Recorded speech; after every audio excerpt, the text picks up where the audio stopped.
What good folks, it's Dark319 and welcome back to another What If Naruto Was the Fire Daimyo Harbinger Part 2. So like, comment, subscribe and share, but besides all that, enjoy the video. Chapter 3 Wave Savoir. Naruto, Itachi, and Shizune made their way to Wave Country at high speed, knowing time was of the essence if they were to save Chunin Team 7 from possible annihilation. While Naruto had doubts they were worth saving, he knew Itachi loved his little brother, and did not want him to die. The trio water walked their way into the country, though it was more like running than walking, and quickly began searching for the address of client Chunin Team 7 was protecting. They eventually found it with the lights on. Talking was going on in the house, and was clear that there was no danger to its occupants just yet. "Should we go in or watch from the shadows?" said Shizune curiously from her position in the trees. "We might as well go in. We need to see if anyone is wounded," said Naruto, with Itachi nodding in agreement before they did just that, with the surprise of everyone in the house. "Itachi?" said Sasuke, seeing his brother walk into the kitchen with two others he didn't know. "Hello little brother," said Itachi with a small smile while seeing the two other Chunin on the team eyeing him, Naruto, and Shizune cautiously. "What are you doing here, Itachi?" said Kakashi with his crutches by the table. "We're your backup you requested from the Sandaime." A request he chose to ignore for some stupid reason, said Naruto, with Kakashi's eyes widening at the sight of the blonde. "Naruto? Sensei's son is here?" thought Kakashi, as he saw the boy had grown, and was the spitting image of Minato with the exception of the whisker marks. "Back up? Why? I can do this without your help," said Sasuke, with Itachi frowning at him with a sense of disappointment. "Not from what I understand regarding your enemy. From the looks of things, your sensei is still injured, and unable to properly train you for the fight that is to come," said Naruto, with Shizune already going to work on healing Kakashi of his injuries. "Who asked you?" said Sasuke, glaring at Naruto. "Stop it, Sasuke. Naruto-san is right," said Itachi, with Sasuke looking shocked that he would stick up for the blonde. "Our enemies are Momochi Zabuza and an unknown shinobi wearing a mist hunter nin uniform complete with mask," said Kakashi before telling the trio what happened after fighting the demon brothers, with Itachi already thinking things over in his head. Considering the injuries Zabuza himself sustained, his injuries will be healed by the end of this week at the very least, and I'm willing to bet he'll want a rematch by that time.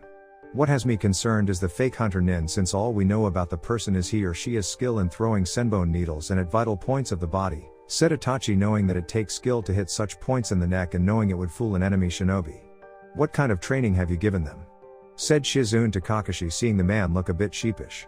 "Well, to be honest, I've been working on their teamwork up until this mission and had them do tree walking during my time being unable to move around," said Kakashi, with the trio looking at him with "Are you serious?" look on their faces. "That's it? You didn't do anything else the whole time you had this team?" said Naruto, as he saw Kakashi looking more embarrassed by the second, and probably wishing Zabuza had killed him in their fight. "The team really needed to work on teamwork, and this was a C-ranked mission when we left," said Kakashi, with Naruto frowning along with Itachi and Shizune. "Saito-sensei once said hope for the best and prepare for the worst, Kakashi-san. It's clear you only did half that. What if they died? Both the team and the client?" said Naruto, with Kakashi sighing, knowing that was true. "I know. I asked the team what they wanted to do and they voted to press forward," said Kakashi, with Itachi shaking his head, Naruto sighing, and Shizune was resisting the urge to smack the now healed Jounin in the back of the head. "Aside from the fact you shouldn't have even let them vote over this kind of, what were the reasons behind their decisions to press forward?" said Naruto, with Kakashi turned to look at his students, who glared at him, and knew they didn't want their reasons to be known. "Well, Sasuke wanted to prove he was no longer in Itachi's shadow. Sakura wanted to go because Sasuke wanted to go, and Sai, well, he just smiled, so I took it his answer as a yes to the question of wanting to continue on the mission," said Kakashi, with Naruto having done a face palming and Itachi's eyebrow twitched. This time Shizune did smack Kakashi in the back of the head. "Baka," said Shizune, with Kakashi rubbing his head. "Your team is only a few months old, Kakashi. You should have focused on more than just teamwork," said Itachi, with Kakashi sighing, knowing the Uchiha prodigy was right. "I know. It's just, I guess I wanted them to surpass all the expectations set for them like I first did when becoming a Chunin under Minato-sensei," said Kakashi, while Itachi shook his head. "You were in the middle of a war when becoming a Chunin, with Minato being your sensei, Kakashi.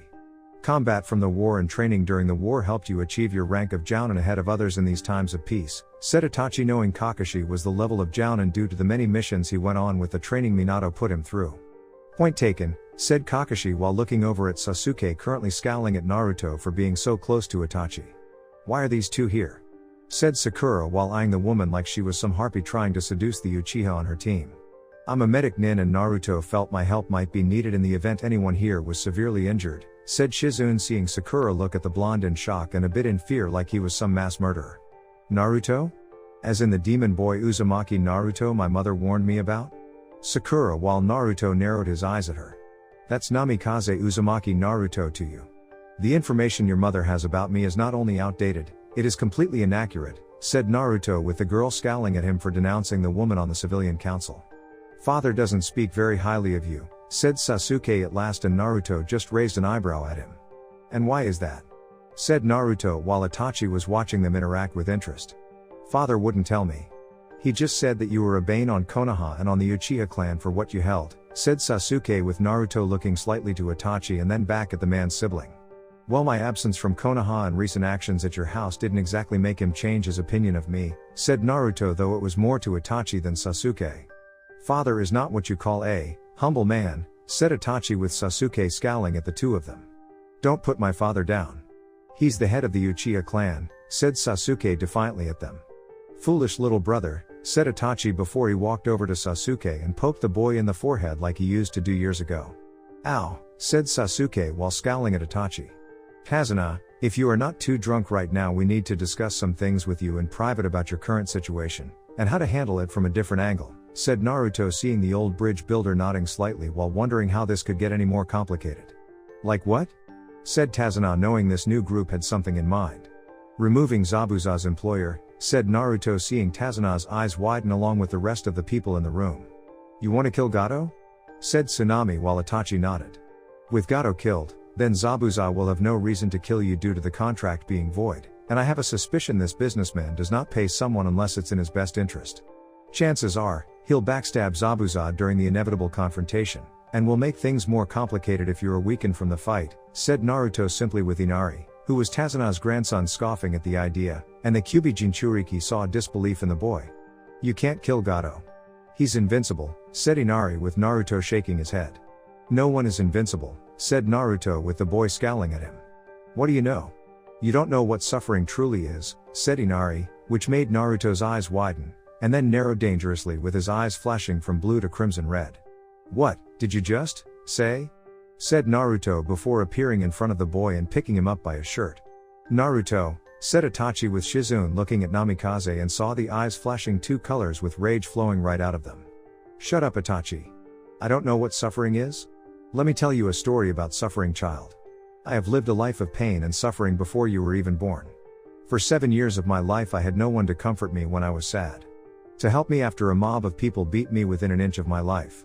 Hating me for something that wasn't my fault and the powers that be were secretly allowing it so I would be the village's submissive secret weapon. On your birthdays, you got presents, laughter, and a family to wish you happy birthday. Repeatedly. Do you know what I got on birthday? Someone tied me up, in the center of one of Konoha's training fields, bathed me in oil, and set me on fire. On fire. Do you know what a charred body smells like, boy? I do. Mine. I was 6 years old. The only reason I'm not a charred corpse right now is because that man standing behind me is one of a handful of shinobi, who actually did their job, and stopped things from happening long enough for my healing factor given to me ironically from the source of the village's hatred could slowly kick in. But make no mistake, I know what suffering is, and I will not allow some whiny brat say they're the only one in this house if not this very country say no one else knows what it means to suffer, said Naruto before slowly putting the boy down and left the house with no one speaking. Did that really happen? Said Tsunami while images of Keiza being tied up without his arms before his execution came to the forefront of her mind. Yes. Naruto is much stronger than you will ever know. What he holds back is a force of nature unlike anything you could possibly imagine, and the people of Konoha have done nearly everything in their power to unknowingly unleash it in the belief they can control such a thing through him. Such is the dreams of arrogant fools. I have nothing else to say on the matter, said Itachi before he looked at Shizune, who nodded before going after Naruto, and help him calm down. With Naruto sliced through several trees with his sword. There was enough lumber here to build a small cottage with enough for an outhouse. He had been at this now for several minutes while trying to sort out his emotions over what that weak child spewed from his mouth like he was all-knowing. Kazuna's grandson wouldn't have survived a week living the life of a Jinchuriki. His whole country is suffering and all he thinks about is himself. Thought Naruto while he sliced through another tree with ease. Naruto, said Shizune, as Shizue had to follow his chakra signature, and the sound of him destroying the trees around him. Itachi sent you to scold and keep me calm, didn't he? Said Naruto before sheathing his blade and turned to face her. The second part. Not the first part. Though you shouldn't have told him to shut up, said Shizune with Naruto nodding. I'll apologize to Itachi when I get back.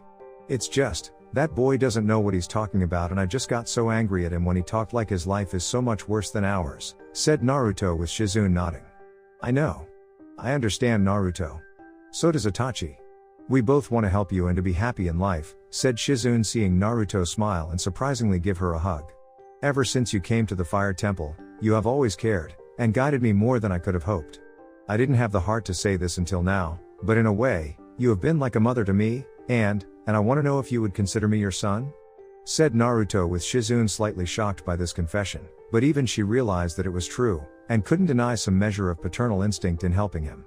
The moment Naruto knew Shizune could be trusted, he latched onto her like she was a lifeline, and seeking approval in everything he did.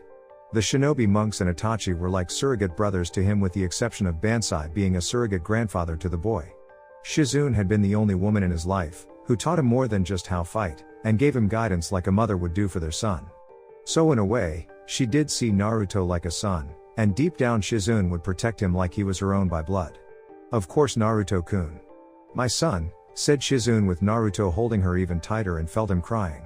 Thank you, Okasan, said Naruto with Shizune finding herself crying too. We should head back to the house, said Shizune with Naruto shaking his head no. You go back. I need to be out here a little longer. Maybe I will even sleep outside and enjoy looking up at the stars, said Naruto with Shizune nodding, since he had done that at the Shinobi Temple to admire the stars above at night. Okay. Just be careful. I'm your mother now, so I can pull rank on a paternal level, said Shizune with a stern look, though Naruto knew it was for show. I'll keep that in mind, said Naruto before Shizune kissed his forehead. I mean it when I say be careful, Naruto-kun, said Shizune with the woman heading back to Tazuna's home. The next morning came for Naruto faster than he would have liked, and was awakened by a hand on his shoulder from a young girl a few years older than himself. Long black hair, a nice civilian dress, and a smile that made your heart flutter. But Naruto wasn't fooled. He had developed a sixth sense when it came to people that were not always who they said they were, and this girl fit the bill. Her smell was that of flowers, but also consisted of wound-treating medicine, and blood from the injured individual in need of treatment. Naruto had also sensed the girl reach for the area around his throat for a second before moving to the shoulder. You're awake. Good, said the girl while watching the boy sitting against the tree. Sorry. I was watching the stars last night and didn't have enough strength to walk back to the house, said Naruto, which was true to an extent, and felt it was the best thing to do in case his hunch about the girl was correct. I understand. Though you should be more careful since there is a risk you'll catch a cold being out here all night, said the girl with Naruto shrugging, since getting sick was not a problem for him. I'll take my chances. Thank you all the same, said Naruto, waiting for the girl to speak her name. Haku. My name is Haku, said Haku, waiting now for him to return the favor of saying his name. Naruto. My name is Naruto.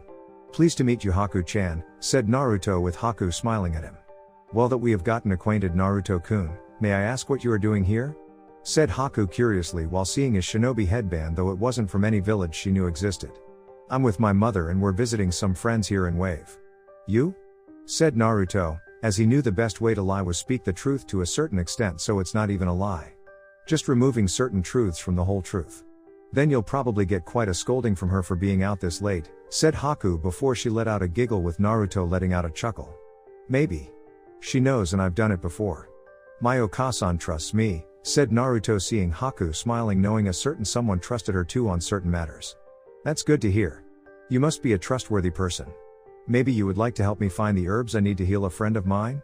Said Haku while Naruto nodded, since it would be rude to not help a girl in need of assistance. And a pretty one at that.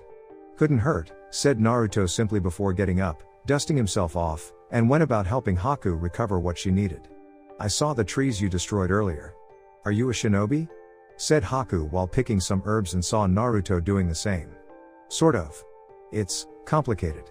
I am a shinobi, but I'm also two other things blended together, and I don't answer to a cage, said Naruto, seeing Haku was shocked to hear that. You don't answer to a cage? Who do you answer to then? Said Haku curiously. The Fire Daimyo, said Naruto with Haku looking shocked at this news. I see. But Fire Country has a shinobi village named Konoha. Why do you answer only to the Fire Daimyo and not the Hokage? Said Haku, seeing Naruto smile at her. Good question, Haku-chan. But the real question you should be asking yourself is, why is a shinobi of Fire Country helping you gather herbs to heal Momochi Zabuza? Said Naruto, making Haku stiffen and her eyes widen while they looked into his intense blue ones. You knew? Said Haku, seeing Naruto smirk at her. Wouldn't be much of a shinobi if I wasn't, Haku-chan, said Naruto before bringing his hand up and caught the fist with senbone needles aimed at his neck. You won't get Zabuza-sama's location from me. I'll die before I betray him, said Haku with passion in her voice that told Naruto she would endure all kinds of pain to protect the missing nin. I'm not going to ask you for his location, Haku-chan. I'm asking you and Zabuza to leave Wave Country, said Naruto, seeing Haku narrow her eyes at him. We cannot. Gato is paying Zabuza to kill the bridge builder and he needs the money to further his dreams, said Haku before she leapt on him and the two began rolling around struggling for the dominant position of being on top. With Naruto barely coming out the victor. Listen. There is another way where we don't have to fight and die needlessly. Gato is not the kind of guy who would pay shinobi unless he had no choice, and from what I've gathered with just 2 shinobi assigned to this mission, he's not going to pay, said Naruto while keeping Haku pinned though she was still struggling. You lie. It goes against the unspoken rule that clients pay shinobi for their services, said Haku, knowing that it was an unspoken rule just like it was an unspoken rule that shinobi don't backstab the client that hired them. Gato is a businessman without honor. Just because it's an unspoken rule to pay shinobi hired for their services doesn't mean he'll follow it. He could easily kill you and Zabuza after the fighting with his other hired help while making something up with there being no proof to dispute it. You've seen him and I've seen pictures of him from Tazuna. The man is a pig. He cares only about money and is a real tight-fisted corporate ass. Do you really believe the man will pay Zabuza when it's cheaper to kill him in a weakened state once the mission is over? Said Naruto, seeing Haku stop struggling and look away from him before looking back. What do you propose? Said Haku, knowing she should at least hear him out. Remove Gato from Wave Country, permanently. The spoils gained from his hideout I'm sure will more than compensate Zabuza in the end, said Naruto, seeing Haku was still unsure about this. How do I know you or the Konoha shinobi watching over the bridge builder won't got back on your word like Gato? Said Haku, since this could always be a trick. Because I am the harbinger of the Fire Daimyo. If I were to go back on this deal, then it would reflect badly on him, and I owe the man too much for everything he's done for me. When I give you my word, Haku, it's as if the Fire Daimyo himself has given it to you, and personally, I'm not one to break my word. It goes against my honor, said Naruto, seeing Haku look at him carefully for any deceit before he let go and stood up with her looking at him. I will talk this over with Zabuza-sama. Though I do not know if he'll agree, said Haku with Naruto nodding in understanding.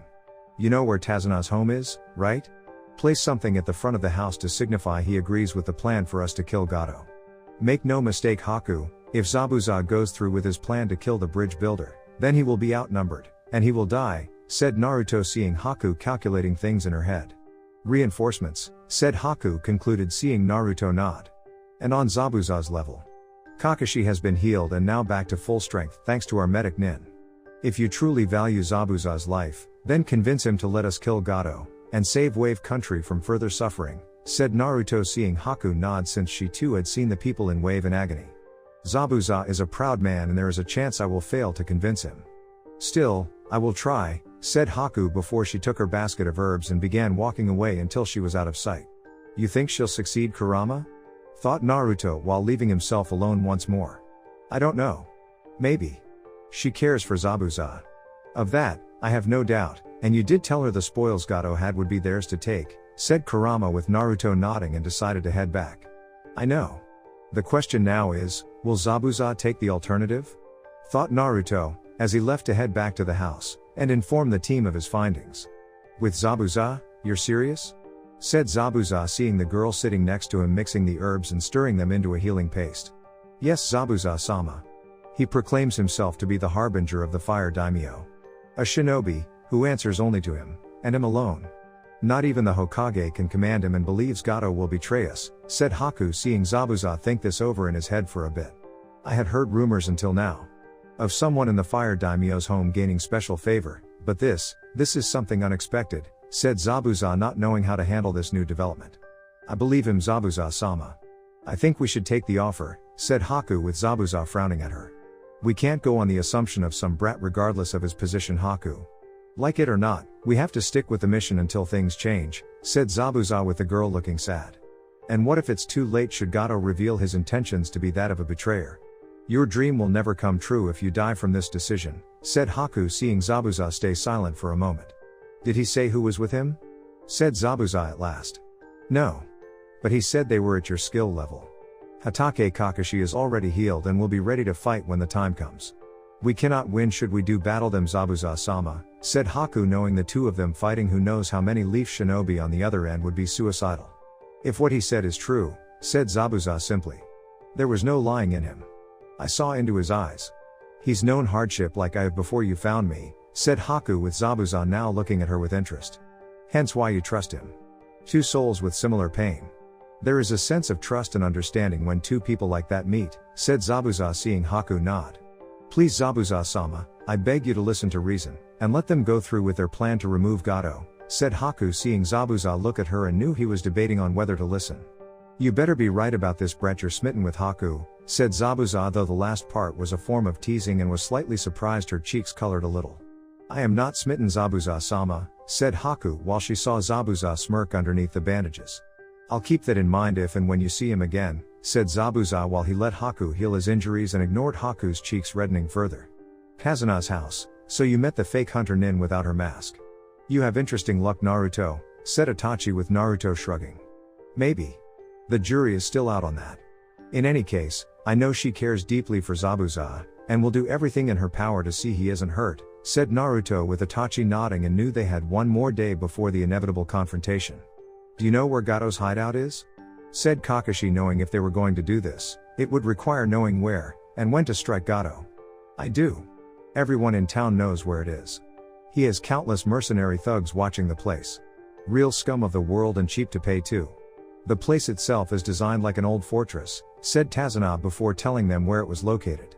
We'll do a little recon first before making our move, said Naruto with Itachi nodding though personally he despised violence unless necessary to keep the peace in the long run. What about us? Said Sasuke, who was hoping to get involved in this, and prove he was ready to get out of Itachi's shadow. We are going to stick to training and watching Tazuna until this is over Sasuke. Killing Gato is not part of the mission, said Kakashi with Sasuke scowling at him. Well it should be if they are here, said Sasuke while glaring at Naruto, who just ignored the Uchiha, and focusing his mind elsewhere. No. The mission is to protect Tazuna. Until Gato is killed, Zabuza is still his hired help, and a threat to the client, said Kakashi with Sasuke growling at the idea of being left behind. I won't be left behind in Itachi's shadow. I won't be referred to as Itachi's little brother forever. Thought Sasuke while trying to figure out how to do that. The day went by with the usual routine of Junin Team 7 training, rotating their shifts in protecting Tazuna, and waiting for the possible attack by Gato's thugs. Shizune for her part decided it was smart to stay with Tazuna's family to protect them in case Gato tried to go after them too. Itachi and Naruto spent the entire day scouting Gato's stronghold with the blonde making an army of shadow clones hinged into animals to get the layout of the area around the place before sneaking in when the guards rotated shifts. Naruto then used their memories to draw a somewhat accurate map of the place from the inside and finally learned where Gato slept at night. The smell in the room according to the memory of the shadow clone made it smell of the fat swine, hookers, and sake. It made Naruto wanted to puke since it was nauseous to him and had to fight back the urge before telling Itachi when they would make their move due to Gato telling his two most trusted thugs his plans for getting rid of all his problems in one shot tomorrow. Itachi agreed they had to attack tonight. It had to be tonight. We can't leave a single mercenary alive Naruto. Without their employer paying them for their help, they'll raid the village for whatever will be suitable payment, and destroy just about everything in Wave Country. It will be like a plague was unleashed and we helped unleash it, said Itachi with Naruto nodding and agreeing with the Uchiha. I know. Let's head back to Tazuna's and see if Haku left a sign for us about Zabuza's decision, said Naruto with the two heading back to Tazuna's to report their findings to the others. And found a message on the door with a senbone needle pinning it to the door. The demon of the mist accepts the offer. The demon's harbinger. It seems this girl has given herself a title to match yours, said Itachi with amusement in his voice.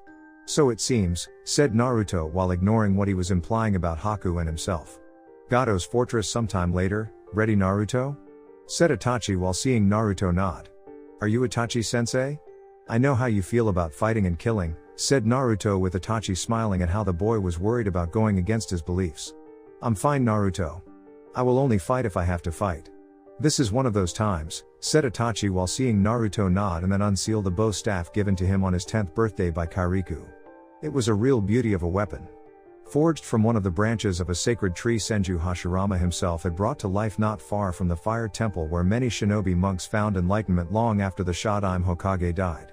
The weapon even had seals on it to prevent swords from cutting or breaking upon contact with weapons made of metal.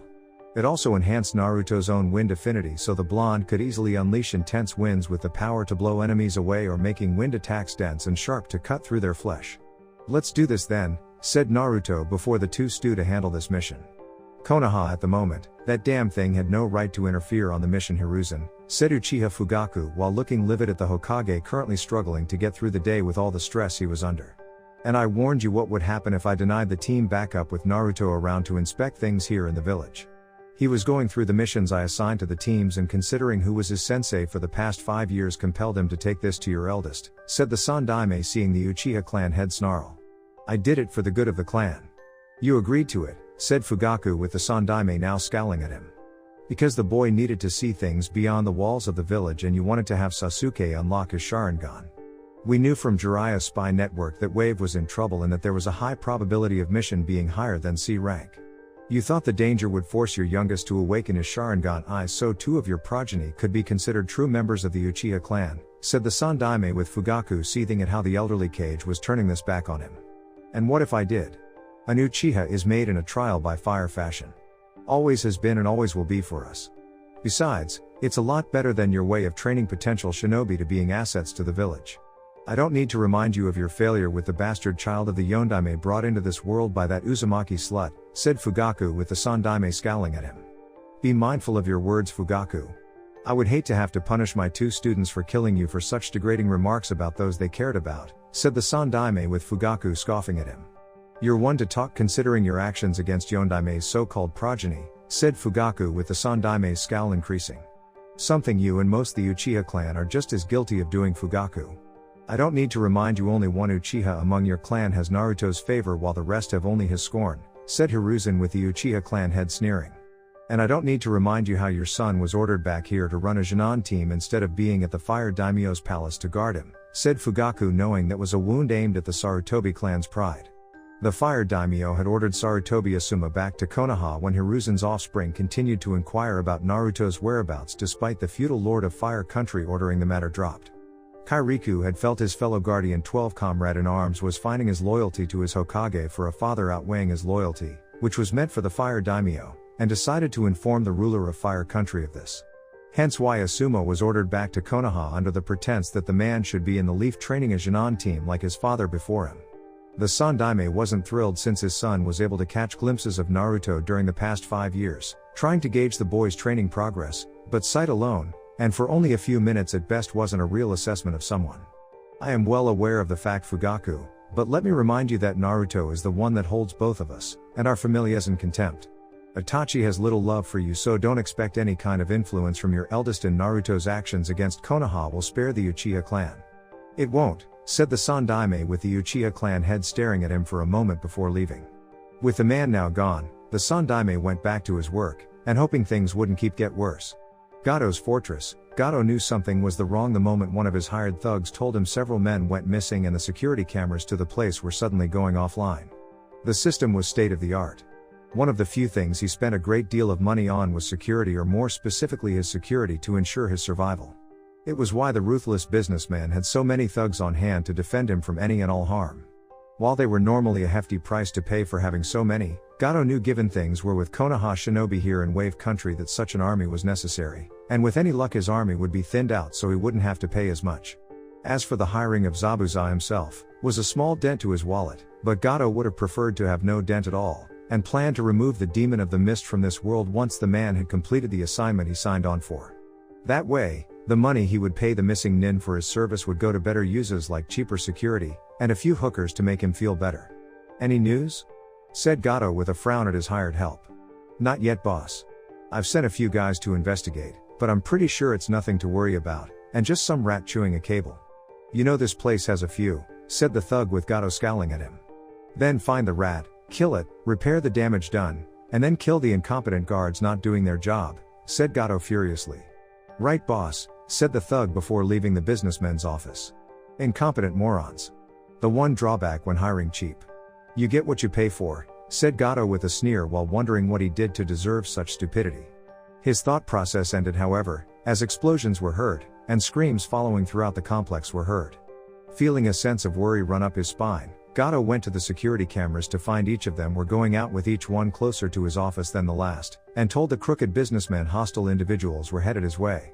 His worry now turned to panic. Gato rushed to the door in hopes of escaping before his attackers got to him in this cramped office, and cursed the ice bitch for breaking his door opening arm. However, no sooner had he done that did the short man see one of his attackers take a bow staff swing to one of the hired thugs, and cause blunt force trauma to the skull with enough strength to kill the hired goon. Shutting the door quickly, Gato hid behind, and under his desk while hoping the enemy would skip this room to look for him elsewhere. Sadly, it was not the case, as the door was kicked open, off its hinges to be more accurate, and the sound of footsteps could be heard from Gato's position while the frightened man tried to keep the noise of his whimpers from reaching their ears. Not that it mattered, as the two shinobi, who had dispatched most of businessmen's army of thugs silently before the more noisy and violent approached the desk before the taller one picked up the now cowering Gato. The cutthroat business tycoon had already soiled himself when staring at the dark-haired, weird red-eyed figure, and knew without a doubt his life was coming to an end. But it wasn't fair. He had so much to live for. A business to run. Lives to destroy with a snap of his fingers. People to ruin with his illegal activities in this country. So this is Gato in the flesh? He's shorter and uglier than I expected, said Naruto with his tone of voice clearly stating he was unimpressed with the sight of the little man. Such a waste of a life. To think his money is what caused all the suffering in this country and Kami knows where else he's been before now, said Itachi seeing the man look from him to Naruto. Should I do the honors in slitting his throat or do you? Said Naruto casually with Itachi making a I'm not sure I'm thinking noise in his throat. Wait. Don't kill me. I'm a wealthy man. That safe over there has enough money to buy a small country. I can make you two richer than you could ever dream of being in 100 lifetimes. Just name your price and I'll pay, said Gato desperately knowing the money in his possession could possibly buy him his life and freedom if these two were willing to deal. The two shinobi looked at each other, a silent communication going on between them, and Gato hoped they were considering the offer. His hopes were dashed when they both looked back at him with a scowl and knew what their response to his offer was to sparing his life. No deal, said Naruto and Itachi at the same time with the blonde taking out a kunai and slit the man's throat open with the Uchiha dropping the businessman on the ground to die slowly on his own blood. It's done. We need to inform the others in Zabuza, said Itachi with Naruto smiling and make two shadow clones of himself. Way ahead of you, said Naruto before commanding his clones to head out while Itachi sighed and shook his head. I've spoiled you with that jutsu, said Itachi simply with Naruto smirking at him. Perhaps, but you cannot deny the results, said Naruto with Itachi nodding and the two left to collect what they needed in terms of Gato's bank accounts knowing the safe filled with money would more than cover Zabuza not getting involved on the businessman's behalf. Besides, the large amount of money they were taking from Gato was going to be used in a far more productive manner, and given to a much more deserving place in need of it. So you're done? Said Zabuza, as he appeared in front of the two with a heavy mist in case he needed to make a disappearance, and avoid a possible trap. Yeah. We've taken the majority of the man's bank accounts, but what's left is more than enough for you, and Haku to take so don't think we're leaving you with very little in the ways of getting paid, said Naruto with Zabuza feeling a little irked they were taking most of the cash despite how they earned it. How do I know the place isn't rigged to blow once I set foot in there? Said Zabuza, as that could always be the case, and didn't exactly trust them. You can't, but it's not since that would be breaking the agreement I made with Haku, and my honor is something I consider to be unbreakable, said Naruto with Itachi nodding too since there was no honor in breaking an agreement. You've been straight with me so far. You could have easily disabled Haku the other day when confronting her about me and then tortured her for information. Since you didn't, I am going to go on a limb here, and trust you too in keeping your word, said Zabuza, as he saw the two nod, and walk away from him. Gato's yacht is north of here. Use it to get out of the country once you are done taking stuff, said Naruto knowing the boat was expensive and would help Zabuza evade the mist hunter Nin on his case after he left. Kazuna's house, you're back, said Tsunami seeing the two shinobi return stained in the blood of their enemies, and put some pages out from a storage scroll containing a list of Gato's many bank accounts. Here is everything you'll need to get Wave Country back on its feet Tazuna. Use it to make this place great again, said Naruto, seeing Tazuna look at the many bank accounts that would make things possible for his homeland be great again. And Zabuza and Haku? Said Kakashi, seeing Naruto smirk. We left them more than enough in Gato's safe, said Naruto, seeing Kakashi nod, and was glad that they wouldn't have to worry about Zabuza going after the old man. Just to be sure, I'm going to have my team keep an eye on things, and train harder so this isn't a problem in the future, said Kakashi, knowing he couldn't afford to let something like this happen again. Smart move. Since our mission is done, we will be leaving, and reporting back to the Hokage of our success on this part of the mission. Oh, and Tazuna, the payment for the C rank you gave the Hokage is enough. You don't need to worry about paying for the full A rank price, said Naruto, seeing the other Konoha shinobi and Tazuna himself looking shocked by this news. Are you sure? Said Tazuna curiously, while Chunin Team 7 looked angry. Naruto, the Hokage is not going to like this news, said Kakashi, knowing the old man was going to dislike this when told. I don't expect the Hokage to like it, Kakashi. I expect him take it, and with a forced smile on his old wrinkled face. Or have you forgotten that the backup you received here was unofficial? That the Hokage was going to delay your requested support or not send any at all? This is his punishment. I'm also filing another report about this with the Fire Daimyo, so the Hokage cannot lie about this to him, said Naruto, seeing the Jounin in front of him nod in understanding. Do what you have to do, Naruto, said Kakashi with a sigh, knowing things wouldn't be good for Konoha upon his return. Hokage Tower sometime later. You tread on dangerous ground, Naruto. Using my shinobi for your mission, I did not approve any of you going on, said the Sandaime with his voice being deadly serious. Your shinobi? That's a bold statement considering who you answer to in the long run of things. Ultimately, every shinobi in Konoha is the Fire Daimyo shinobi, and answers to him should he wish to question their actions. Not you. As it stands in the eyes of the Fire Daimyo, I outrank you, and I can command any shinobi I want for a mission I deem to be important. Or perhaps you would like to explain to the Fire Daimyo why you didn't send any backup to Chunin Team 7, fully well knowing the mission was beyond C rank, and the freshly made squad with no outside experience would most likely die without it? Said Naruto, seeing the Sandaime narrow his eyes at him, and knew the old cage was now seething inside. Whether or not I assign backup for a team is done at my discretion. I felt Kakashi and his team could handle the mission assigned to them regardless of the rank increase, said the Sandaime with Naruto scoffing at him. Kakashi took on a dangerous A-rank missing nin, who was at his level, and the enemy had backup as an insurance policy. One that could have easily finished off a severely weakened Kakashi and Chunin Team 7 in a heartbeat had Zabuza's subordinate made the attempt. In fact, it was because of my team coming to their aid that they are even alive, and don't get me started on Zabuza's client. The man was going to backstab the missing nin and finish off the survivors with his army of hired thugs once the battle died down. So tell me, Sandaime Hokage, how do you feel about the mission now? Said Naruto with the Sandaime seconds away from losing his cool. Naruto, said the Sandaime while mere seconds away from calling on the Anbu to just kill the boy and deal with the fallout later. Spare me your explanations. I don't want to hear the excuses of a frail old man. Prepare for the Chunin exams that will be happening in a few months' time. Maybe by then, you will have shown you're not incompetent in being Hokage, and actually be more than just a pathetic paper-pushing bureaucrat, said Naruto before leaving with Itachi and Shizune at his flank. Damn you, boy. Damn you. Thought the Sandaime while looking at where the village weapon had been standing moments ago. He would tame the boy again. All the Hokage needed was leverage. Konoha streets, Naruto felt someone following him right after leaving the Hokage Tower, with Itachi and Shizune going their separate ways to handle their own things. Whoever it was, they were doing their best to stay hidden for now, and it became clear to Naruto that there was more than one when two more signatures were detected. Each of these three individuals were radiating a small amount of killer intent, as they clearly wanted a piece of him, and most likely for the obvious reasons. Come out from the shadows. There is no point in hiding yourself from me, said Naruto, as he had walked to a training ground, and was met by three Jounin rank shinobi. You have a lot of nerve coming back to Konoha, demon, said one of the leaf Jounin of the trio, who Naruto recognized from his earlier years, and suspected the Hokage didn't punish the shinobi that engaged in the beatings he endured. After all this time, you still call me that, knowing I am not the fox, and just his appointed prison. I wonder what my father would say he saw you acting like this? Said Naruto, as he saw the Jounin in front of him looking furious. Shut up. You're not his son. The Yondaime Hokage was a great man. He died nobly for this village, and your continued existence dishonors him, said the second leaf Jounin of the trio, while Naruto remained calm despite the man's words. You're half right. My father was a great, and he did die nobly for this village.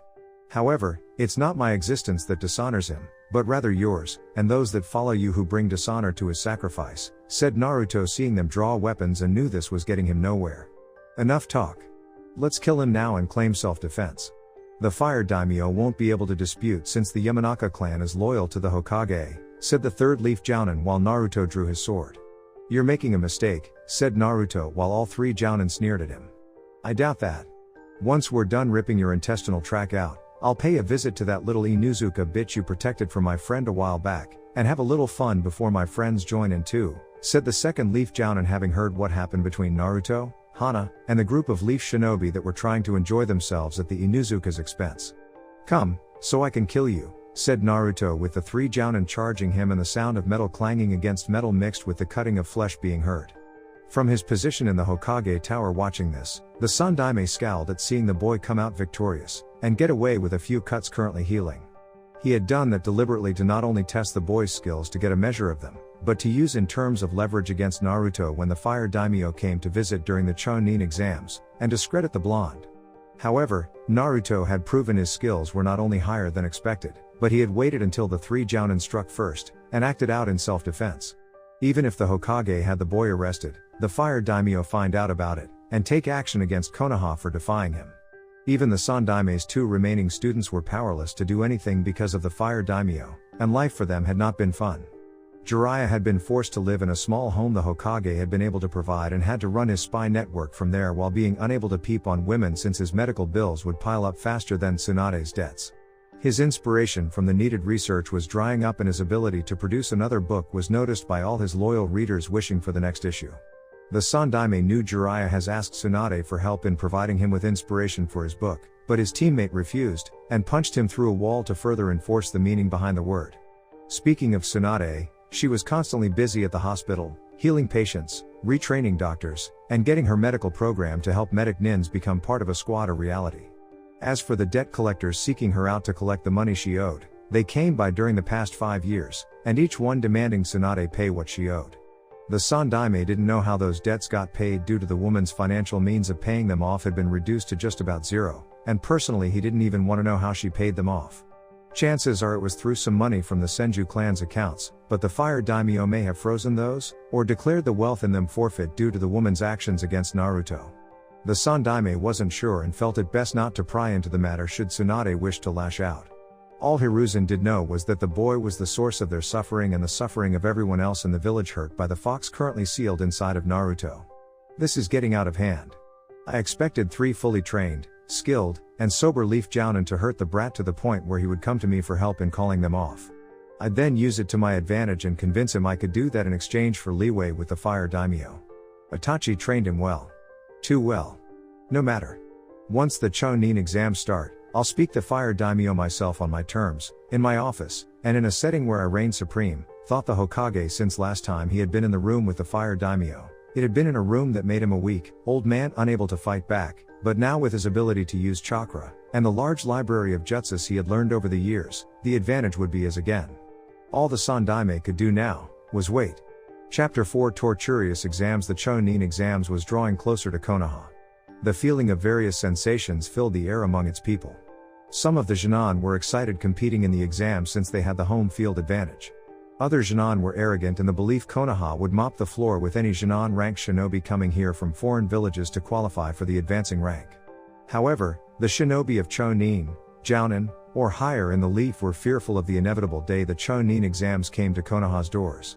Not surprising since it could possibly be the last Chunin exams the Leaf had depending on Namikaze Uzumaki Naruto's recommendation regarding the village. In retrospection, the shinobi side of Konoha should have put more faith in the late Yondaime's abilities, and honored the man's dying wish for his son, whether they knew Naruto was his son or not, to be seen as a hero for holding the kyubi. It had been a test of their character, of their convictions, and the very principles the village had been founded on when the first Hokage helped build the village ages ago with his brother. And they had failed. Failed so horribly. They had betrayed everything the Shadaime, the Nidaime, and the Yondaime died for when they were leading the village. As for the third Hokage himself, those that had revelations during the coming day of the Chunin exams were unsure how to describe their feelings towards the old Kage. He had betrayed their trust, twisted their perceptions with half-truths, and basically tricked them to turn on the Yondaime's legacy like he was Orochimaru in disguise. The oldest Kage in Konoha's history had betrayed his successor and son for the glory of Konoha while betraying the principles of the man who taught him. The third's two remaining students, who were supposedly loyal to Konoha, had sided with him on what to do with Naruto after the sealing, and it was hard to decide who was worst traitor of all. The Sandaime, Jiraiya, and Tsunade? Or Orochimaru? Seriously. They felt it was a close race between them and hard to decipher a true winner to that dishonorable contest. As for Naruto himself, it didn't matter in his mind, and just focused on the task at hand in evaluating Konoha for the Fire Daimyo. The more he stayed in the village, the more each new form of corruption had been revealed to his eyes, and it sickened him to no end. The harbinger of the Fire Daimyo had used a henge to look like random people and get an inside look into the people of Konoha. He asked them questions about what they thought of him in a casual way, which naturally got store owners, lenders, and various restaurant managers to express their untold hatred for the blonde. They blamed him for losing favor with the Fire Daimyo, the Kyuubi's attack all those years ago even now, and just about everything else they could throw at him. The kitchen sink included. When asking them if they were concerned about the Fire Daimyo liquidating the village, the people seemed to believe the Sandaime would persuade the feudal lord to change his mind about Konoha, and Naruto himself when the time came to discuss both futures. The people Naruto talked to seemed to have a firm belief that their Hokage was smart enough to convince the Fire Daimyo that he was mistaken in his decision to show mercy to the Kyuubi Jinchuriki, and punish the two Sannin in the process. Though why they believed that remained a mystery to Naruto. The Namikaze would keep an eye on things regarding this arrogant state of mind that was Konoha's blind faith in the old Kage, if only to find the source of it all, and then crush it himself. The people, mostly civilians with some shinobi as well, had become fat, lazy, and too prideful in the belief that they were unbeatable simply because they were Konoha shinobi. Such arrogance was offensive to everyone. Speaking of arrogance, it seemed one of the members from the Hyuga clan thought he were superior to Naruto, and challenged him to a fight. A Hyuga Neji, if the Namikaze recalled correctly, had approached him, and asked if he was in fact Namikaze Uzumaki Naruto? All the harbinger of the Fire Daimyo did was nod before, in a span of just a few seconds, Neji was upon him with an intense look in his eyes, and clearly intended to hurt Naruto to prove some kind of point. However, Naruto had trained too long, too hard, and had too much to do now in preparations for the Chunin exams to be remotely bothered by this Hyuga standing in his path. Flashback, fight me coward. The Yondaime Hokage would fight me. Clearly you are not the man your father was when it came to battle, exclaimed the Hyuga while Naruto dodged his gentle fist strikes and leapt up into a tree away from him. Arrogant fool of a Hyuga. Coming from a clan with apparent all-seeing eyes, you can't see the truth right in front of your face. If you were a shinobi from Iwa, the Yondaime Hokage would have easily beaten you bloody within an inch of your miserable life, or ended it with his power, stated Naruto with his voice being cold as ice and his stare being just as frosty. And yet you're not doing what he would. That means you are afraid of me. You fear me, stated Neji smugly before he was blasted by killer intent and the shadow form of something demonic behind the Namikaze looking ready to strike. You know nothing of fear, boy. You know absolutely nothing about me, yet you assume I am weak, and are trying to make a name for yourself. You assume that because you're of the Hyuga clan that you're better, stronger, and faster when compared to everyone else. I can see it in your eyes as clear as day. You think you've won before the battle has even started. Such arrogance gets you killed, Hyuga Neji, said Naruto before he just vanished from his position in the tree until he was behind Neji and the Hyuga's eyes widened at being unable to see it. What? He's faster than Lee. How is that possible? Thought Neji before turning his head to look at Naruto, but the Namikaze had already aimed the back of his fist at the Hyuga when that happened struck the older boy's left eye, and given how the eyes of a Hyuga are extra sensitive when on, it hurt a lot. The blow was the beginning of several more violent hits to the Hyuga's body using what Naruto called the taijutsu version of the Gatasu stance he developed with Saito during the time they trained together. The stance was basically that of someone going into the Gatasu stance, only without the sword in hand, but was still brutal, and could dish out a great deal of punishment on the enemy. Neji himself was unprepared for this, as he was still stinging from the extra pain from the hit to his eye, and bombarded with blow after blow to his body. Until Naruto finally landed a hard right to the direct center of Neji's face that sent the Hyuga with his body slamming into a tree. Before he could say anything, he found the tip of Naruto's sword under his chin, pressing against his throat, and was already drawing some blood while Naruto just stared into his eyes with cold blue ones. Listen to me clearly, Hyuga Neji, for I will say this only once to you. If you ever, and I do mean ever, try something like this again, I'll kill you. Do you understand me? Asked Naruto with Neji looking up at him. I understand, Namikaze-sama, answered Neji in a humbled tone, yet it didn't fully meet his eyes, and Naruto knew the Hyuga was not fully humbled. Not yet. End flashback. Naruto had not seen Neji since that time they first met, nor did he really care to see the Hyuga prodigy unless it was absolutely necessary, and not a moment sooner. The boy was arrogant due to the Byakugan eyes giving him so much of his so-called power, and the Hyuga clan itself acted like they were gods beyond the reaches of mortal men. It didn't take long to decipher the extent of the Byakugan's powers from what he heard of them when Itachi trained him in the study of combating dojutsu-based bloodlines. The key to the Sharingan eyes being powerless was not to look into the eyes, so they couldn't influence a person with their powers. The Byakugan eyes were different though, as they saw through the human body, and the chakra coils that made up a network throughout a person.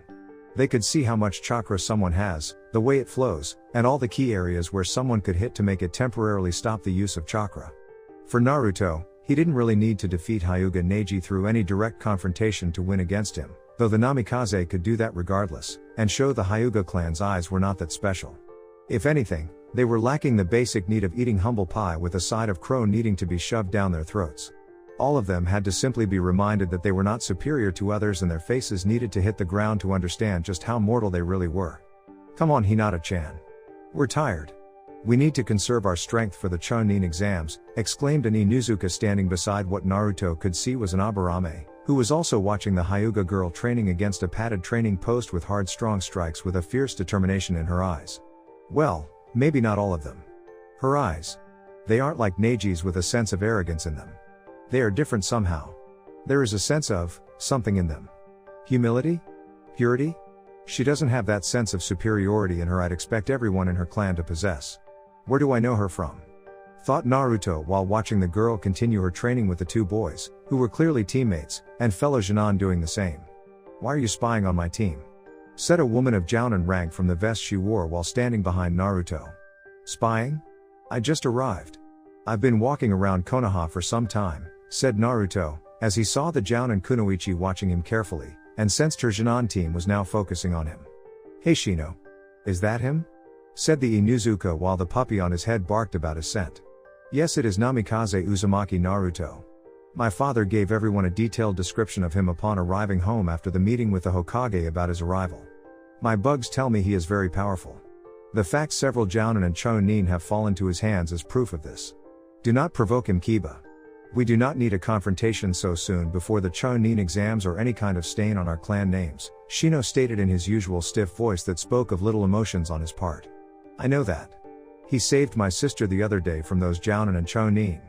As far as I'm concerned, this guy is okay in my book, and more than welcome at the Inuzuka clan home anytime, Kiba exclaimed, since he wasn't going to pick a fight with someone who helped his sister out big time, and be an ass to him. It's him, said Hinata in shock at seeing Naruto. What do you mean at him? Hinata? Did you have some kind of prior interaction with Namikaze-san? Questioned Shino with Hinata looked nervous while staring at Naruto.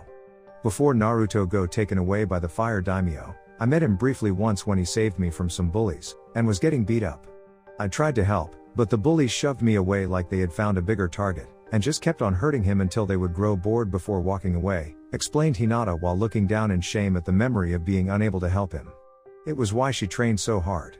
To never be weak and unable to help anyone like that ever again. You're quite popular with my Junin team, I see, stated the Jounin kunoichi with Naruto shrugging at her. And you? Where do I exactly stand with you? Said Naruto curiously while the woman just smirked at him. I haven't decided yet, said the woman while Naruto just smirked. What's your name? Asked Naruto with the woman smirking back. Yuhi Kurenai. Jounin of Konoha and sensei to Junin Team 8, said Kurenai with Naruto nodding at her and then Junin Team 8 before walking off. They are entering the Chunin exams too, from what the Inuzuka mentioned. That a big gamble for a team that's only graduated recently a few months ago. The woman may have a good head on her shoulders, but like the other Jounin senseis, she's got too much pride and ego to know such an action is unwise, thought Naruto while Kurama nodded in agreement. From what we both saw regarding Junin teams in Konoha applying for the Chunin exams, a solid amount of them are this year's graduating class, and each of them are acting like their teams can handle the next level of being a shinobi, explained Kurama with Naruto scoffing at the idea of these still freshly minted Junin entering the Chunin exams and becoming Chunin. The only team I believe is capable of handling the Chunin exams from Konoha right now is Team 9, but that's only possible if the Hyuga on the team doesn't act arrogant, and drag them down with him, thought Naruto while letting out a sigh. All of them are sons or daughters from the clans. Heirs no less. They will get special treatment from the judges in return for some favor from the clan they help. At least for some of the clans anyway, stated Kurama with Naruto nodding in full agreement. Naturally, we will just have to change that now, won't we? Thought Naruto with Kurama grinning behind his cage. Have I ever told you how sly like fox you are? Asked Kurama with Naruto grinning now in his head. All the time, Kurama. All the time, thought Naruto while planning to do some training at the Namikaze estates. Konoha. Sometime later, the Fire Daimyo had arrived in Konoha several days before the first part of the Chunin exams officially started, his massive bodyguards being much larger than the usual visits for these kind of events, and Naruto wasn't surprised in the slightest. The Namikaze's instincts had always been dead on when it came to suspicious situations, honed from his years of training with the shinobi monks, and they were screaming at him right now to keep a sharp eye out for something. Anything. They were telling him the time the Fire Daimyo arrival until the Chunin exam finals were over would be the time when the third Hokage would try to do something to sway the feudal lord's current opinion of the leaf in the Sandaime's favor. Daimyo-sama, said Naruto humbly, as he kneeled before his feudal lord, and looked up at the man that had saved him from despair. Rise, Naruto.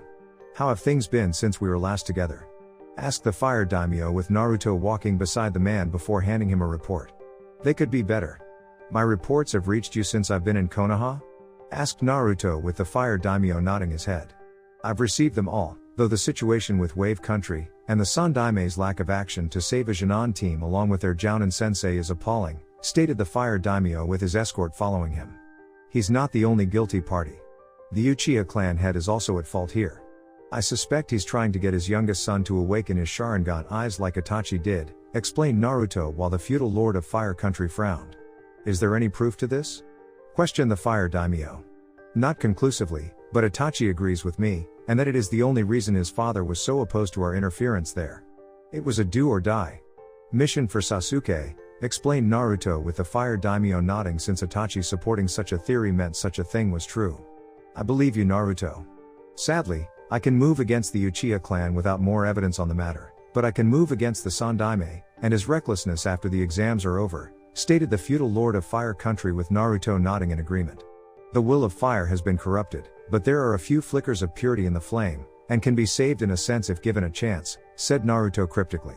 So you are unsure of Konoha's future? Stated the Fire Daimyo while Naruto nodded. There is corruption on the Hokage's part, followed by the Shinobi Advisory Council, and the Civilian Council. The clan heads with the exception of the Uchiha clan have all seen their decision to believe the Sandaime Hokage's lies was wrong. The clans themselves are salvageable with the right screening process and seeing which ones side with the Hokage. It won't be easy, stated Naruto with the Fire Daimyo nodding. Most things in life we want aren't easy, said the Fire Daimyo with Naruto nodding in full agreement. I also suspect the Hokage will try something to persuade you into changing your mind about me and Konoha in general, Naruto stated before explaining how his instincts were detecting something in the air. I believe you're right, Naruto. Stay on your guard until my departure from Konoha, said the Fire Daimyo with the Namikaze nodding. I have one more request regarding the Chunin exams and require your blessing on the matter, stated Naruto with the Fire Daimyo looking at him with a puzzled expression. What exactly do you require my approval for, Naruto? Asked the Fire Daimyo before Naruto explained what he wanted to do regarding the Chunin exams. Do you approve, Daimyo-sama? Asked Naruto with the Fire Daimyo thinking it over. Yes. Do what needs to be done, Naruto, answered the Fire Daimyo with Naruto now sporting a grin on his face. Thanks, Naruto said before heading off to handle things on his own. Konoha Shinobi Academy. A few days later. Wow. All the Rookie 9 are here, stated Kiba while seeing the other Rookie 9 in the class join together while Guy's team were nearby. It does stand to reason such a thing being possible with each Jounin sensei wished to show up the other in a form of healthy competition between them, said Shino while Sasuke just scoffed at the idea. Please. Everyone knows I'm the best rookie of our generation and there is no such thing as competition when comparing me to all of you, Sasuke stated arrogantly while Neji had decided to make himself known. That's not what I've been hearing in regards to your big brother coming to save you with the Kyuubi Jinchuriki being the one to save your group Uchiha, countered Neji with a smug look on his face showing. As if you're one to talk, Hyuga. I heard you were in the hospital not that long ago and the beating was from the Kyuubi Jinchuriki himself, exclaimed Sasuke while raising his voice and getting the attention of everyone else in the room. Keep it down. You're attracting too much attention, said a silver-haired bespectacled boy in a corner wearing dark purple. Who are you? Said Kiba while eyeing the older kid in front of him. Name's Kabuto. I'm a Chunin like you with my team participating in this year's Chunin exams. A big turnout this time from the looks of it, said Kabuto while looking around to see shinobi from Iwa, Kumo, Suna, and Mist with a few minor shinobi villages having sent at least one team to represent them. To show they still existed while not being as large as the 5 major shinobi villages. How many times have you taken it? 2? 3 times? Asked Shikamaru hoping for some kind of insight into the Chunin exams. 7 times actually, answered an embarrassed Kabuto while some of the rookies did not look impressed. Either your team sucks or you do, said Kiba with a grin on his face. Or both, said Sasuke with a smirk on his face. Perhaps, but with every defeat gives me information I put down on these shinobi info cards, and they tell me what I need to know about the people I'm facing, stated Kabuto with a sense of pride in himself while holding the shinobi info cards in hand. Even defeat can help pave the road to victory if one uses it wisely, stated Naruto while entering the room and all eyes now on him. Naruto? What are you doing here?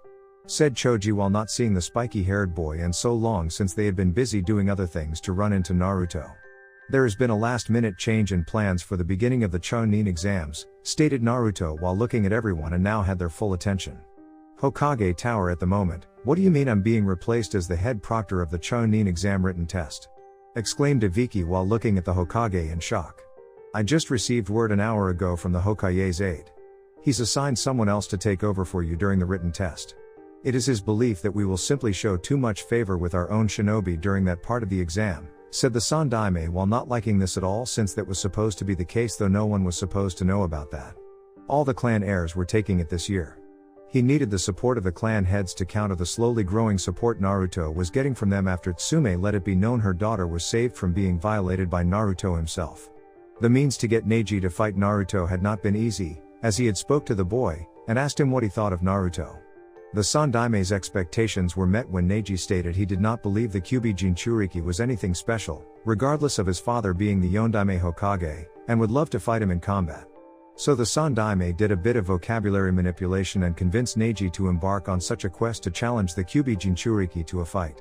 If Neji won, it would deliver a major blow to Naruto's own credibility, and prove that he was not better off in the Fire Daimyo's care. If Naruto won the fight, the Sandaime could use it to punish the boy for hurting Neji before the Chunin exams when Guy had conveniently entered his team to participate in them 2 days ago. Sadly, the plan didn't go like the Hokage wanted, and cursed Naruto's ability to find a way around his plans. The Namikaze had openly refused to fight Neji at first, even when the Hyuga tried to provoke the blonde, and had only hurt his gentle fist using opponent to the point where he would still be ready for the Chunin exams. Even if the Sandaime could make a case of Naruto being punished, Guy wouldn't hear of it, as he knew what Neji had done, and apologized to the Namikaze on behalf of his reckless student. Damn Guy and his code of honor.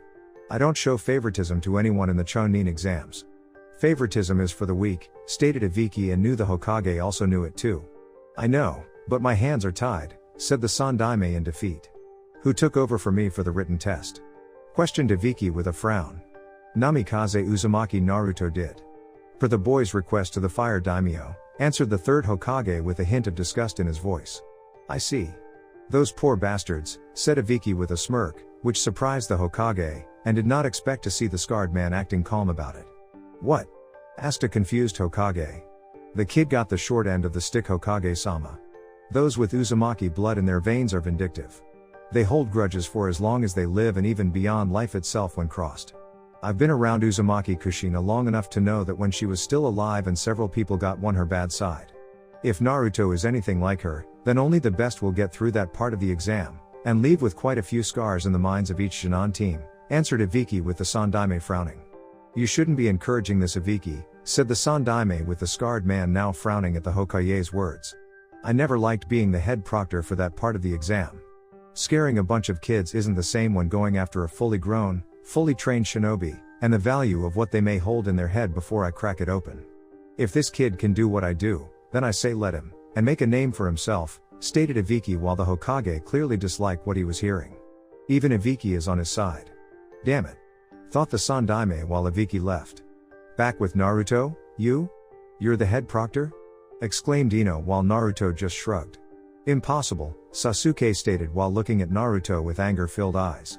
Not when the Fire Daimyo himself makes official, Naruto shot back before he snapped his fingers and the other proctors for the written test appeared. So you're well connected. Big deal. The Fire Daimyo won't always be around to watch your back or give you what you want, stated Sasuke with Naruto scowling at him. Take your seat Uchiha or your team will be disqualified on my command, Naruto told the Uchiha in a cold emotionless tone. You won't dare. My father will speak to the Hokage and then the Fire Daimyo about it should you try. Challenged Sasuke while Naruto's eyes became colder. Chunin Team 7 from Konoha is disqualified for disrespecting the head proctor. Take all 3 of them away right now, stated Naruto with 2 Chunin proctors doing that since they knew Ibiki would have done the same thing. You can't do this. I'm an Uchiha. The son of the clan head. Sasuke called out while being forced out of the room with Sakura and Sai. Anyone else wish to challenge my authority? Naruto called out for all to hear and got a no via the shaking of heads. This is unexpected. Orochimaru-sama will not like this one bit, thought Kabuto since the plan was to make sound look strong, make Sasuke see the connection Orochimaru had to sound, and thus lure the Uchiha away to the minor village where the Sannin would soon acquire the Sharingan. Good. Before we begin, let me explain to you one thing, and one thing only while in this room while I'm leading this part of the Chunin exams. I am the head proctor for this event. That means I am the boss. The warrior chief. I am Kami in all his vengeful glory and will smite anyone here in this room that crosses my path in a way that displeases me and my universe. You so much as fart, sneeze, or piss in my direction, I'll make sure that the body part that offends me never works properly ever again. Am I understood? Exclaimed Naruto with every Chunin in the room nodding while scared stiff by the huge amount of killing intent from him and knew the blonde was serious. Damn. This kid is a regular Ibiki in the making, whispered one Chunin proctor with his friend agreeing. Now that we've cleared things up, I want every single Chunin here to sit down, shut up, and be prepared to take a simple written test that will determine whether or not you have the brains to be a Chunin, stated Naruto seeing the already nervous Chunin before him obey his command while grinning evilly at them all. Oh yeah. This was going to rock. Jounin Lounge, what? My team got eliminated right away? How? Asked a shocked Kakashi while one of the Chunin proctors, who had been ordered to take Team 7 away rubbed the back of his head, and explained everything that happened. Naruto did that? Said Asuma in shock while wondering how his team will handle the Namikaze. On one hand I don't approve of the Namikaze's action, but the Uchiha did challenge his authority, and called the threat a bluff. To be honest, I am pretty sure Ibiki would have done the same thing, said the Chunin proctor with Kakashi letting out a sigh of defeat. Great. They didn't even start taking the written test and got taken out, moaned Kakashi in agony knowing he could never live this down. I warned you my hip rival. The Uchiha knows nothing of humility and would challenge someone of higher rank to cross him, said Guy in an all-knowing way. So I've been told, said Kakashi knowing Naruto had warned him earlier about that. Hopefully, he wouldn't be the only Jounin sensei among this group to have a team fail Naruto's expectations. Back in the classroom, fail, yelled Naruto before throwing a kunai at a Jounin from Mist, who protested this, and the Namikaze threw another kunai at him. This time, the kunai struck the back of the Jounin's hand, and spilled the Mist Shinobi's blood onto the table. His fellow teammates rose to challenge Naruto, but the Namikaze threw a pair of kunai at them, and struck their shoulders. You can't do this, exclaimed one Mist Shinobi with a breathing mask of sorts on his face. Who says I can't do this? You failed, you challenged me in my decision, and got injured because of it. Now get out of here. Your team's blood is staining my room, stated Naruto in a I don't give a damn about you tone and pointed to the door. It had gone on like this for some time now. Even Sabaku no Gaara was intimidated by the fact Naruto was showing zero tolerance to everyone. They were cheating, which was the secret behind this part of the exams, but the fact remained that Naruto saw how easily they cheated, and eliminated only those that were seen clearly to cheat. Naruto went a step further by ending certain Jounin's methods of cheating, which included stabbing the eye made of sand Gaara used to hang in the air, and told the youngest of the Kazekage's siblings to keep his sand in its gourd. With Neji, the Namikaze had appeared to the right of the Hyuga's peripheral vision, and flicked the boy right between the eyes. The teams from Iwa had been removed within a span of 10 minutes just from the glaring they gave the Yondaime's son alone. They of course tried to fight him afterwards, but the Namikaze proved he was not to be trifled with, and Naruto reminded everyone of what he would do if anyone crossed him. The indentation of the one Iwa Jounin's face on the floor and another severed hand now on Naruto's desk was proof of this fact, while the security cameras in the room recorded everything that went on to further exonerate the Namikaze of any misdeeds. Now if only he didn't cut my strings to move the mirrors, thought Tenten, as she tried to move them with her fingers manipulating the strings to change the arch of the mirror so they would show test papers of other Chunin students still in this before Naruto cut her connection to them. Though there were not many teams left now. It was only Team 9, Team 8, Team 10, 2 Chunin teams from Grass Village, a Leaf Chunin team that Kabuto Guy was a part of, 2 teams from Ame, 1 from Sound, and that 1 from Suna. If Naruto kept knocking off more teams left and right, these exams would be short-lived for everyone. Pencils down. Your time is up, exclaimed Naruto before each Chunin obeyed. What now? Asked Kankuro, though it was more to himself than anything. As you might have already known or guessed, the purpose of this part of the exam is not just to answer questions on a sheet of paper. No. Anyone can do that. The real test rather is within the test itself. All of you noticed the questions on this test were beyond most of you and there was no measure of time to study for this. So what do you do when faced with this kind of situation? Simple. You cheat, said Naruto with the teams nodding. But you prevented us from cheating and failed most of the teams in the class. Called out Kiba with Akamaru barking from his position in agreement. That I did. And why? Because your methods of cheating were noticeable. The purpose of this test was to cheat and not get caught. Those that failed were those unable to do it without being noticed by some civilian, and that is a blunder no one should make. Each of you remaining have cheated, but did it in a way where only a shinobi would know, and stop you. This is all a precursor, a prelude if you will to the shinobi art of spying. That is the job of shinobi when you spy on the enemy and learn what they are doing before they even do it. Troop movements, sensitive intel on supplies, people, and other things can be gained by spying. By cheating. The trick is to not get caught or there are punishments for it. When a teacher catches a student cheating, then he is punished, and when a shinobi is caught spying, he is punished as well. Only not by a fellow teacher of the village, but by the enemy themselves, and a shinobi caught spying can be captured before being tortured for information, said Naruto, seeing these Chunin nod in understanding. So the objective is to spy, not get caught, and return to the village with the information we learned before bringing it to our cage? Asked Ino with Naruto nodding. Or to the commander of your outpost, who will then move it up the chain of command, and it will eventually be handed to the leader of your respected shinobi village, Naruto responded back while pleased his information was sinking into their heads. So we should refine our skills to ensure our spying abilities are undetectable to highly skilled shinobi, said Shino with Naruto smirking. Yes. Just because you passed this portion of the exam, doesn't mean your skills here are enough to face other shinobi in the real world. They have experience, skill, and means to detecting spies. Konoha, Suna, Iwa, Kumo, Mist, and all the other shinobi villages have had shinobi spy on one another in the past. They all have spies use their skills to counter spy against enemy spies because they know what to look for in the art.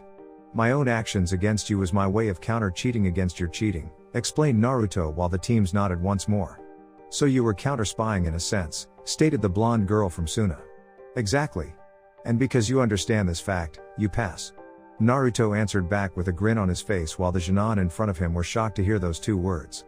Before anyone could say anything else, the window to Naruto's right shattered, and revealed a purple-haired woman in very revealing clothing with a trench coat being her only piece preventing anything from being revealed to the point where all the males in the room would get nosebleeds. She had a wild hairstyle with an even wilder look in her eyes and you could tell that this woman would make your life miserable if crossed. The second Proctor, the sexy and dangerous Mitarashi Anko is here, exclaimed Anko proudly with a banner appearing above her and concealing Naruto from view. Until he destroyed it with a slash of his sword. I had heard the rumors of you being late when making one of your dramatic entrances, Anko. For once, the rumors have proven false, stated Naruto while sheathing his blade with Anko turning around in surprise to see her banner had been cut down and saw the Namikaze in Iviki's place. Where's Iviki? Asked Anko while Naruto smirked at seeing the woman thrown off by the sudden change in plans. I've taken over for him in this particular part of the Chunin exams, answered Naruto while seeing Anko was confused, but shrugged it off since Iviki would fill her in, or the Hokage himself if she asked. Fair enough. Okay yo, holy crap. You cleaned house, exclaimed Anko at finally seeing so few teams getting through this part of the test. The others didn't meet up to my expectations, Naruto stated with Anko nodding. There's an understatement of the decade. Alright you maggots. I'm the head proctor for this upcoming part of the exam. Follow me outside if you dare. Called out Anko while leaping out the window with an evil laugh that echoed into the outside world. I almost pity them. Almost. Thought Naruto while collecting the papers and frowned when he reached Kabuto's paper. Like a good head proctor, Naruto had done a great deal of research on the Leaf Shinan teams entering the Chunin exams, and felt this particular boy was out of place. Why did he feel Kabuto's part in the Chunin exams was out of place? The boy had taken it 7 times now and had yet to advance beyond the rank of Shinan the entire time, despite his adopted father giving the boy more than enough training to go beyond it.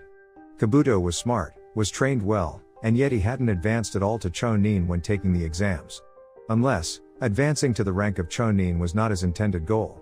To take it so many times should have raised red flags to every higher up in Konoha, and yet, there wasn't any kind of suspicion regarding the bespectacled Shinan or his team for that matter. There was something foul in the air, and it was centered around Kabuto along with his team. And Naruto knew exactly where to go for help, though he knew the man being asked wasn't in a giving mood. With Jiraiya, "What do you want, brat?" Jiraiya rudely asked while sitting in his squeaky chair, in front of his less than stable looking table, which was holding reports from his spies, and other various forms of information. "Information. You have it and I need it," Naruto answered simply while the man in front of him just grinned like he held all the cards. "So you want something from me, huh? Funny how things turn out when someone like you needs something from a guy like me." Jiraiya professed in a cocky-like manner. "I don't need you, Jiraiya-san. Only the information you hold on this table," Naruto once again countered in a tone that told Jiraiya he was not special in the boy's eyes. "Oh really? Well, maybe I don't want to give you this information. Maybe I destroyed it in a fit of rage for being scorned by my godson," Jiraiya shot back with a hint of anger in his voice. "And maybe I consider you a much bigger fool than even I considered you to be upon an action like that occurring. Besides, you have no right to use the title of godson against me like it was some kind of guilt trip weapon to be used against my soul. You scorned me first, Jiraiya, remember? Besides, the information I seek could save Konoha in the near future, and giving the information to me willingly might reach the Fire Daimyo. He may feel inclined to see to it that your living conditions improve significantly from what you have here," explained Naruto with Jiraiya scowling at him. "So I give you information and get favor from the Fire Daimyo? That's the deal? What about Tsunade?" questioned Jiraiya, seeing Naruto's eyes narrowing. "Yes. That's the deal. Break it and your punishment will make this shack you have for a home seem like a mansion. As for Tsunade, she has to earn such an offer. I'm offering it to you because time is of the essence and I have no other choice. You want to run this by Tsunade? Fine. Do it. But the woman won't get any chance of it with the way she's been glaring at me from a distance or harassing Shizune at the hospital every chance she gets," said Naruto with Jiraiya still looking peeved at him. "What do you want to know?" Jiraiya asked after a standoff of glaring between the two ended. "I need to know everything about a supposed Shinan living here in Konoha. His name is Yakushi Kabuto. His Shinan team is currently participating in the Chunin exams right now," answered Naruto with Jiraiya raising his eyebrow at the inquisitional request. "A Shinan taking the Chunin exams? Why?" asked Jiraiya curiously. "He has taken it 7 times if you count this one. How many Shinan take it that long and not become Chunin?" asked Naruto with Jiraiya starting to become concerned by this. "You have a good point there. This kid should have been made a Chunin by now. Hell, he should be a Jounin by now," stated Jiraiya while Naruto just nodded. This has been ignored by the Hokage and his subordinates meant to report such things to him. "Either his men are doing this on purpose or," said Naruto with Jiraiya narrowing his eyes at him at the accusation. "The Hokage knows and is ignoring it. But, why? Why would he do that?" asked Jiraiya, as he was loyal to his sensei, but this action was making the Sanin's hair stand on end, and was beginning to question the Hokage's sanity. "Ask him when you find out everything there is to know about Kabuto and his Shinan team. They have been with him since the beginning, so they are just as deep in this as Kabuto himself." Dig Jiraiya. "The future of your village hangs in balance not only on my word to the Fire Daimyo, but possibly an outside force trying to crush Konoha, and this so-called Shinan team is part of it," explained Naruto before leaving Jiraiya to set out on his mission. Forest of Death Central Tower. After 5 full days, the remaining Shinan teams qualifying for the Chunin exam finals had made it through the Forest of Death like Mitarashi Anko had instructed. Though it was not easy in the slightest. Team 10 had qualified by pure luck due to one of the Ame teams had fallen asleep near them one night, and Ino quickly possessed one of the enemy Shinan with the scroll before sending him their way. After Ino left the Ame shinobi's body once securing the scroll they needed, Choji knocked the Shinan out, and the trio left before their enemy knew what happened. The other Ame Shinan team was annihilated 2 days later and single-handedly by Sabaku no Gara when they tried to take Suna's scroll. The Sound Shinan team fell to Konoha's Shinan Team 9 after the latter ambushed them from above with weapon from 1010, followed by flanking attacks at the hands of Rock Lee, and Hyuga Neji and Taijutsu. Dosu and Zaku were killed in the battle that ensued, with Kin being taken prisoner for future interrogations when they heard Orochimaru's name being mentioned by the group before their overall attack. Mido Guy had made it a point to inform his students about Orochimaru and how the man was a traitor to the Leaf in a big way. Anyone from outside of Konoha, who was suspected of even knowing the Sanin's name, was considered a possible lead to Orochimaru's location, and to be brought in for questioning. For Jinan Team 8 from Konoha, they actually lucked out with one of the grass teams being mauled by a big bear, with the red-headed girl with glasses being the only survivor, and had the scroll at the time of their rescue/detainment of the girl by the name of Karen. As it turns out, Karen was more than thrilled to get out of the Forest of Death, handing the scroll to Hinata, and sensed someone who was extremely powerful in this violent place. The statement was further enforced by Shino, who stated his insects felt the same way, and the team +1 decided to make a run for the central tower while still possible. The secondary grass team, as it turned out, was not really the actual team from Grass Village, but Orochimaru in disguise, who had killed the real team, and managed to get into the Forest of Death undetected. Not surprising, since Orochimaru knew all of the inner workings of Konoha, and how to get through the first part of the exams. Once he got to the secondary part of the exams, his breathing room became much larger, and his intended plan had been to target the Uchiha. However, Sasuke's arrogance, and Naruto's order of disqualifying the boy had cost the Uchiha before the written test of the Chunin exams even started. It had been an annoying setback for the Sanin, which Orochimaru found himself had to compensate for on the spot after meeting with Kabuto before giving his spy, and Medicnin the scroll needed to pass this part of the exam. When the Sanin tried to flee from the Forest of Death after realizing his plan to turn Sasuke away from Konoha for power was a failure, his old student Mitarashi Anko had shown up, and tried to kill him. Not that she had the power to succeed, given how just about everything his old student knew was everything he taught her. Anko had yet to add anything new to herself in order to gain some kind of upper hand over him, and the man simply preyed on that simple fact. He had taken Anko down with relative ease, amused at how strong she had become, but mocked her for being weaker than him all the same. Needless to say, it got Naruto's full attention when Anko came to the central tower to inform the Hokage of this, and the Namikaze's suspicion of Kabuto was increasing more with each passing second.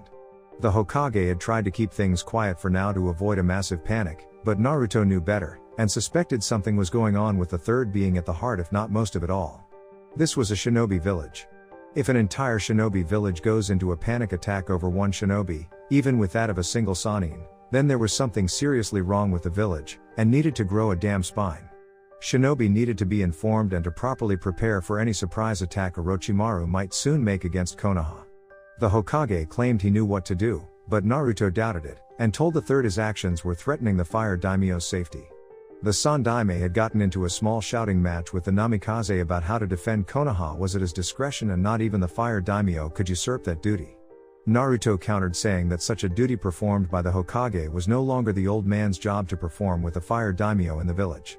The Hokage was angry at him for that statement. Anko was amused, and slightly impressed by him before setting out to inform the feudal lord of this predicament via Shadow Clone Jutsu. He also made 2 more Shadow Clones to speak to Itachi and Shizune about this new predicament. As for Naruto himself, he was going to keep an eye on Kabuto, and the team from Suna, since Kurama had told him about Shukaku being sealed within Gaara. Congratulations for making it this far. Before we begin with the Chunin exam finals, there will be a preliminary exam to determine just who among all of you will be fighting in the finals, and for your village. If there is anyone here who would like to drop out, please raise your hand to be recognized, and leave with a Jounin waiting outside to take you back to Konoha, said Naruto, who had taken over being the head proctor again, much to the disgust of the Hokage, and even several Jinan that made it this far. It didn't surprise Naruto in the slightest when Kabuto raised his hand, as he expected it, and since the supposed Jinan didn't have any reason to give up. The young shinobi's reserves were quite high. Jounin level to be exact. The fact Orochimaru made it to the Forest of Death, only to get away, and not leave a mark on Kabuto, just proved the boy was not a loyal Jinan of Konoha. Far from it. Proctor, I'd like to withdraw.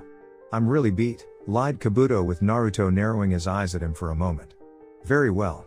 You may go, Kabuto-san, Naruto stated while seeing Kabuto turn around and start leaving with a smirk no doubt on the bespectacled boy's face. That was close. For a moment there, I thought the Namikaze would command the Anbu to subdue me, and order a full interrogation be done, thought Kabuto with a smirk being on his face now. When Kabuto was out of sight, Naruto made a hand motion for Anko to come forward, and the special Jounin obeyed while the Hokage frowned further. Whispering into her ear, Anko's body stiffened slightly while whispering back to him, and Naruto nodding was his answer to her question. A cruel sadistic grin soon spread on her face, as she stepped back before speaking into her headset, and a portion of the wall moved away to reveal a very large monitor. While this happened, the Hokage frowned at Naruto, a suspicion of what was spoken between the two since it happened moments after Kabuto left the area, and he suspected it had to do with that Chunin. Let's begin with the first match. When the first two names are called, everyone with the exception of those two names must go to the balcony above, and watch until your name is called, stated Naruto with the names flashing at high speed and at random. While this was happening, Anko was talking to Ibiki, who frowned at what he was telling her, and asking something back. When Anko nodded, Ibiki frowned at hearing Anko's response before checking something, and his frown turned into a deep scowl. It was clear the man's pride had been hurt in letting such a thing, whatever it may have possibly been, get by his usual detecting abilities, and sent a nodding motion to a squad of Anbu under his command before they departed. Now it was Naruto's turn to smirk, knowing just what the two key figures in torture and interrogation were talking about. Elsewhere, while this was happening, a meeting between the Daimyo and the various clan heads had been taking place in the room the feudal lord was staying. The only exception was the Uchiha clan, as he felt they were untrustworthy to be in the same room due to the Sharingan eyes casting potent hypnotic genjutsu on some of the strongest minds around, and only cared about their standing with little to no love for anyone else not of Uchiha blood. The clan heads before the Fire Daimyo had truthfully expressed their apologies to the man for not looking into Naruto's situation sooner and believing the Sandaime's lies or the implied lies about the Yondaime's son. They had wanted to make things right since the boy's return and prove they were not like everyone else in Konoha seeking to kiss up either person for the sake of saving their own hides. I'm pleased to know how repentant you all are in regards to Naruto. While it was not my intention to turn him into a weapon for the glory of Fire Country, it happened nonetheless, with the boy being stronger than any could hope to achieve at his young age. I only wish Naruto had known what it was like to have a decent childhood and be loved by the very village his parents died for so many years ago. It's bad enough the Sandaime lied to him and myself, but his own godparents scorning Naruto makes it even worse, stated the Fire Daimyo with a scowl on his face, while the clan heads nodded, knowing some of their own kin had a hand in some things and were properly punished for it. We are well aware of the conspiracy aimed at Naruto. We do not support those that have conspired against him, stated Hiashi, while the Hyuga clan elders would need to be dealt with since they had long believed the boy had been an usurper to their own political power they had long had with the daimyo for some time. Naruto's position gave him the ability to have the eyes and ears of Fire Country's feudal lord. You all are here because those among your clan, if not most of them, have felt the same as you do, and Naruto has stated there are flickers of hope for Konoha despite most of it having been corrupted by those in power. Those people, who think they can do whatever they want, and usurp my rule simply because they think they know better than I do. Your Hokage is only in power because I allow him to be in charge, but only to a certain point, as I do intend to let someone else take title after the Chunin exams are over, and make the leaf great again, explained the Fire Daimyo, with the clan heads all nodding, knowing this was a key point in Konoha's history and continuation in being a shinobi village. Who do you have in mind to take the Sandaime's place, Daimyo-sama? Said Aburame Shibi curiously, since the daimyo rarely ever chose a cage unless it was under the most extreme circumstances. Like now. Uchiha Itachi, the Fire Daimyo stated, with the clan heads surprised by this news. Itachi? But, he's so young. His father will try to put pressure on him, and no doubt the Uchiha clan itself will try to flaunt the young man's position of power every chance they get, exclaimed Inoiki, with the other clan heads nodding, since the man and his clan would do just that. Which is why, upon a point to Hokage, Itachi can disband the civilian council, and then reform the shinobi council with younger members that still have plenty of experience under their belt. The clan heads will have the same power as before, but the Uchiha clan cannot use Itachi's position as Hokage to influence their clan in any way. I will not have them bullying people around simply because the clan head's eldest son is the new 5th Hokage. Civilian matters will be handled by a separate council, but they will not have any kind of influence in shinobi matters, and will serve the Hokage. Not their own personal interests, stated the Fire Daimyo, nodding. The Sandaime won't be pleased with this news. I'm sure he'll want to speak with you before this even happens, Shikaku stated, simply knowing the Sandaime would try to argue and convince the Fire Daimyo to keep things as they are right now. I'm sure he does. However, I have no intention of being within 10 feet of the third until it's time to make the public announcement to everyone in Konoha. Before that, I need you all to promise me not to say anything until I make the announcement, and ensure that the transition happens should anything happen to me.